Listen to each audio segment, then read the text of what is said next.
বিচারের সাথে নির্বাচনের কোনো সম্পর্ক আমরা তো দেখতে পাচ্ছি না এখানে।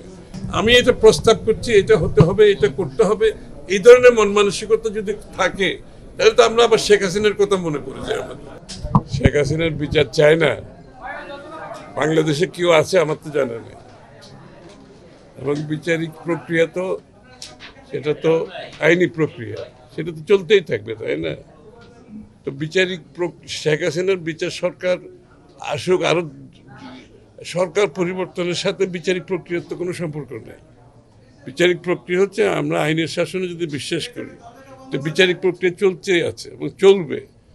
সেটা শেখ হাসিনার শাস্তি এখনো হবে, তখনও হবে, তারপরেও হবে। শেখ হাসিনার যতগুলো মামলা আছে এগুলো তো অনেকগুলো মামলা আছে এবং এগুলো বিচারিক প্রক্রিয়ার মাধ্যমে একটার পর একটা সমাধান হতেই থাকবে। সুতরাং বিচারিক প্রক্রিয়ার সাথে নির্বাচনের কোনো সম্পর্ক নেই। আমরা যদি বিচার বিভাগের স্বাধীনতায় বিশ্বাস করি, যেটা আমরা মনে করি একটা বাংলাদেশে এখন একটা বিচার বিভাগ সঠিকভাবে কাজ করছে এবং বিচার বিভাগ অনেকটা আমরা মনে করি কি বলে ইন্ডিপেন্ডেন্ট, এবং বিচার বিভাগের যে পরিবর্তন আসছে তার মাধ্যমে বিচার বিভাগ আরও ভালোভাবে কাজ করবে, এটা তো চলতেই থাকবে।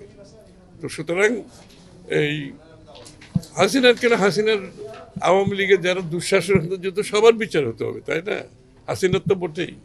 সুতরাং বিচারের সাথে নির্বাচনের কোনো সম্পর্ক আমরা তো দেখতে পাচ্ছি না এখানে। এটা তো বিচারিক প্রক্রিয়া চলতেই থাকবে, এটা তো কোনো জায়গায় থেমে যাবে না। শেখ হাসিনার বিচারের পরে তো বিচারিক প্রক্রিয়া থেমে যাবে তা তো না, তারপরেও তো বিচার আছে, আরো লোকের বিচার আছে, হাসিনার তো বিচার আছেই। এটার সাথে নির্বাচনের কি সম্পর্ক সেটা তো বোঝা মুশকিল। আমরা আজকে এটার জন্য হবে না নির্বাচন, কালকে আরেকটার জন্য হবে না, পরশু আরেকটার জন্য, কত কথা তো শুনতেছি।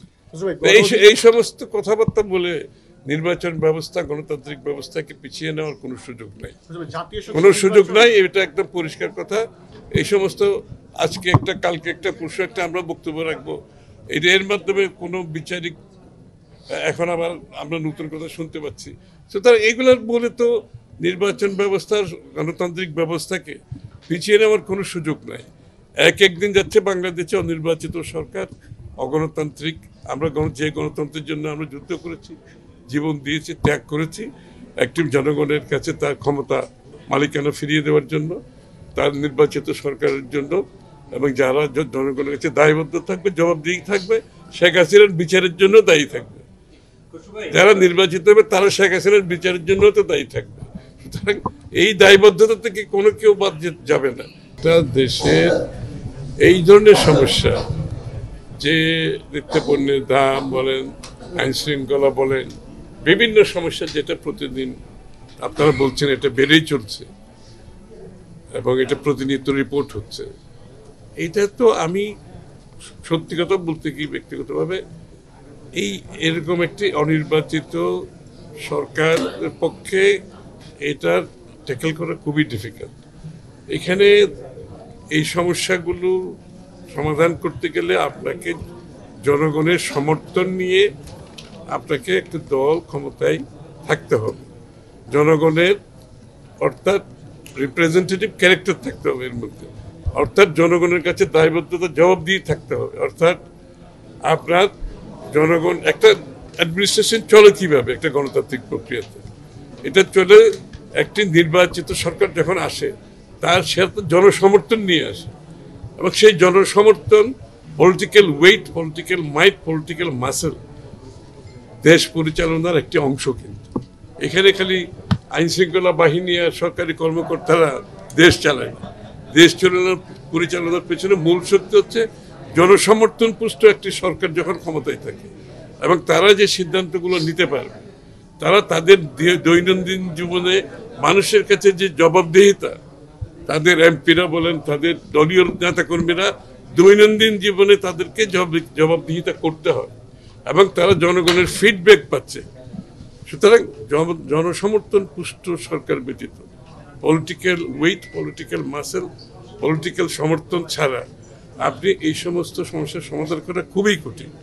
সুতরাং আমাদেরকে এই জন্যই প্রশ্নটা আসছে যে যত তাড়াতাড়ি সম্ভব একটা নির্বাচিত সরকারের অধীনে আপনার দেশ এই গণতান্ত্রিক প্রক্রিয়া যখন চালিত হবে, তখন এই সরকার যখন জনগণের কাছে দৈনন্দিন জীবনে জবাবদিহি থাকবে, আপনার দায়বদ্ধ থাকবে, এই জন্যই বিষয়টা কিন্তু নির্বাচনের বিষয়টা বারবার উঠে আসছে এবং এ থেকে প্রতিনিয়ত পিছিয়ে দিয়ে আপনার এক একটা দিন যাচ্ছে তো আপনার কত 7-8 মাস তো হয়ে গেল, এখন কত 8 মাস চলে যাচ্ছে।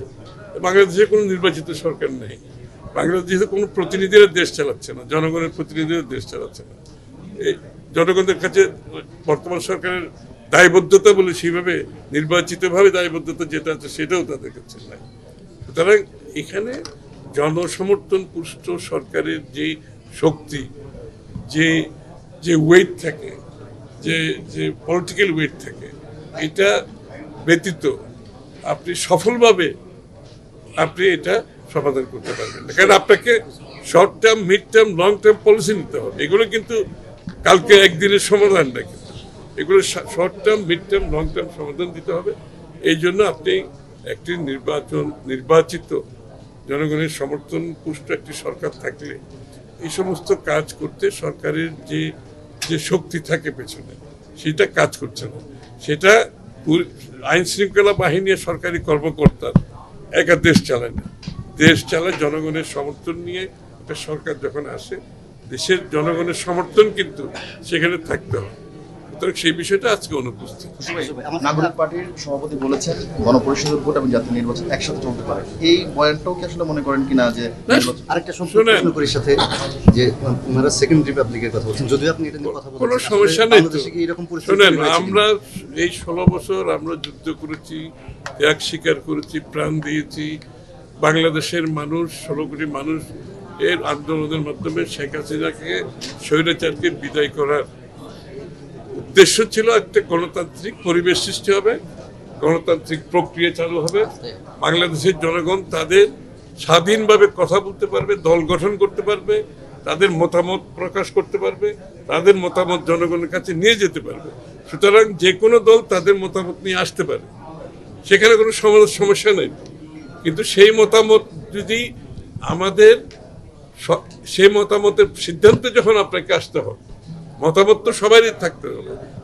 আমাদেরও 31 দফা এই সংস্কার প্রস্তাব আছে না, এটা তো আমরা চাইলে কালকে বাস্তবায়ন করতে পারবো, আমাকে জনগণের কাছে যেতে হবে। সুতরাং যেখানে সকলের মতামত থাকবে, কিন্তু যেখানে ঐক্যমত হবে সেটার সমাধান খুব সহজ। আর যেখানে ঐক্যমত হবে না, সেটা আপনি জনগণের কাছে যেতে হবে। আগামী নির্বাচনে আপনার যে ইচ্ছা, আপনার যে প্রত্যাশা, আপনার যে চিন্তা, সেটা যদি আপনি বাস্তবায়ন করতে চান, সেটা যদি ঐক্যমতের মাধ্যমে না হয়, আপনাকে জনগণের কাছে যেতে হবে। আগামী নির্বাচন ম্যান্ডেট নিয়ে আসেন, সংসদে আসেন, সংসদে আলোচনা হবে, বিতর্ক হবে, সংসদে পাস হবে।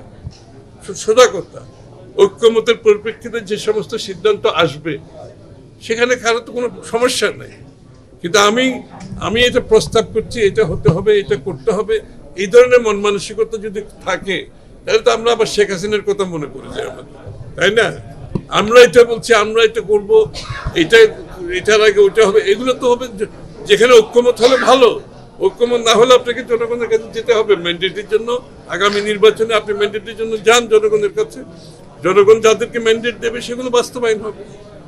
সোজা কথা, কোনো পথ তো নাই, পথ তো একটাই।